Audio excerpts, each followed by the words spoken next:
Many believers' eyes have yet to be opened. बहुत से विश्वासियों की आंखें खुलना अभी बाकी है.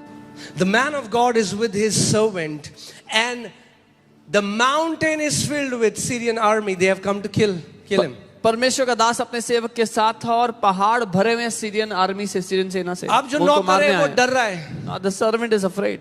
हम गए क्योंकि देख पूरा पहाड़ भर गया है. सारी सेना एक बंदे को मारने आई है. पूरी सेना आई है. कितने बंदे को मारने? मगर वो एक चीज नहीं जानते थे. But they didn't know one thing. ये जो बंदा है, this guy, इसके पास कोई है जो ना सोता है ना ऊँगता है. अब वो गहजी फ्रीक आउट कर रहा है. अब तो हमें मार देंगे. इधर आ गया है. come. प्रभु आंखें खोल. Lord open his eyes.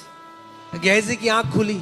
He has his eyes open. तो देखता है He sees. अग्नि में रथ और स्वर्गदूत चारों ओर है उनके, और कहता है प्रभु इसकी आंखें खोल कि ये जान जाए जो हमारी ओर है वो कई गुना ज्यादा है उनसे जो हमारे विरोध में है. यहूदा के गोत्र के ऊपर कोई तंत्र मंत्र असर नहीं करता यीशु के नाम में. अगर हमें अपनी रक्षा खुद ही करनी है आत्मिक जहां में कि ताकि सारी दुष्ट आत्माओं से, तो फिर वो रक्षक नहीं है ना फिर हमारा. आप एक शोरूम में गए, आप ज़ारा में गए. You go to a Zaara में एक कमीज पसंद आई. जब तक आपने खरीदी नहीं थी वो किसकी प्रॉपर्टी थी?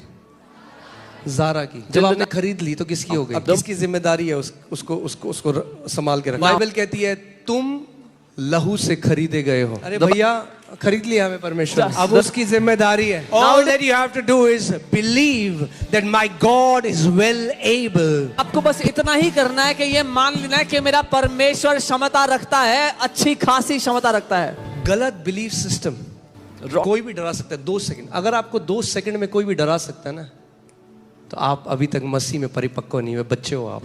यीशु ने कहा जब एक बेटा रोटी मांगेगा तो पिता उसे पत्थर नहीं देगा. जो पवित्र आत्मा मांगेगा परमेश्वर उसको पवित्र आत्मा ही देगा. जितने हथियार तेरी हानि के लिए बनाए जाएं उनमें से कोई सफल ना होगा. और जितने लोग मुद्दई होकर, I like how English Bible says this, every tongue that rises in judgment, हर एक जुबान जो तुम्हारे खिलाफ न्याय करने के लिए उठेगी, you shall condemn. तुम उसको खंडित करना. यानी जब कोई आपको बोलता है अरे ये हो जाएगा तुम्हारे जीवन में, अपना मुंह और उस हथियार को गिरा दो. उस समय एक निर्णय लो. आज जो वचन पे लिखा है ना, आप अड़ी खड़े हो जाओ उस पे.